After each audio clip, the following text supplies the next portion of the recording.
حضرت دانیال علیہ السلام فرمای وی هغه یو کس راغی او ورته وی چې حضرت ما یو خوب لیدلې دی. وی هغه ورته وی چې څه خوب دی لیدلې دی؟ وی چې حضرت ما خوب ولید چې زما دا خېسترګه چې کومه ده دا خېسترګه دا غس سترګه چې کومه ده نو دا داسې ښکلی. نو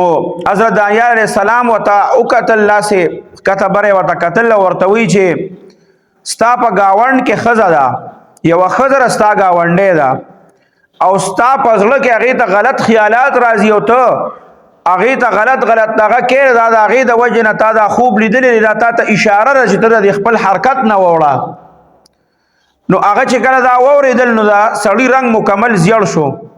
چې دا خو رښتیا خبره ده، خو هغه خپل گاونډې په باره کې داسې دغه کومه. نو هغه خوب لیدلو چې دا خې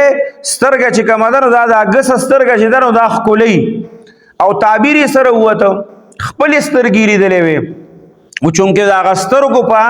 وجه باندې به هغه دا ګناه کوله، یا به هر قسمه چې ونو بدکارۍ طرف ته اراده وه، یا هر قسمه چې ونو هغه زنانه چې وه د هغې د بدنامېدو وجه به جوړېده. نو الله ورته په خوب کې وښوله، نو په هغه ځای کې د هغه خپلې ګناه نه توبه وویسته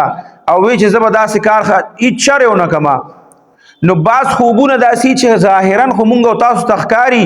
چې یاره دا خوب ما ولیده او یاره د دې نو هغه خوب داسې یاد ساتئ دا چېرته پوهه کس ته وایي. بعضې ټایم داسې چې الله تا د یو ګناه نه بچ کوي، تا د هغه ګناه نه منع کول غواړي او هغه ګناه ختمول غواړي. نو تا ته به یو عالم که د هغې صحیح تعبیر هغه ته پته نی، خو تا ته به د هغې په باره کې تا ته به ووایي چې یاره داسې دونه استغفار وایه او د الله ذکر کوه، د قرآن تلاوت کوه، مونځ او دس کوه. نو ته چې دا نیک کارونه هم شروع کړې که نه نو ته به د هغه بد کار نه پخپله ووړې، ځکه چې یو عالم خو به تا ته غلطه لار نه ښي، صحیح لار به راته همیشه ښي. نو د دې د وجې نه که تاسو خوب هم وینئ نو داسې یو پوه عالم ته وایي چې هغه تاسو ته صحیح لار وښیي او تاسو ته که تعبیر ونه ووایي نو چې اعمال خو راته کم از کم ووایي چې تاسو هغه ښه اعمال شروع کړئ او د هغې تاسو ته پیدا وشي بیا وروستو.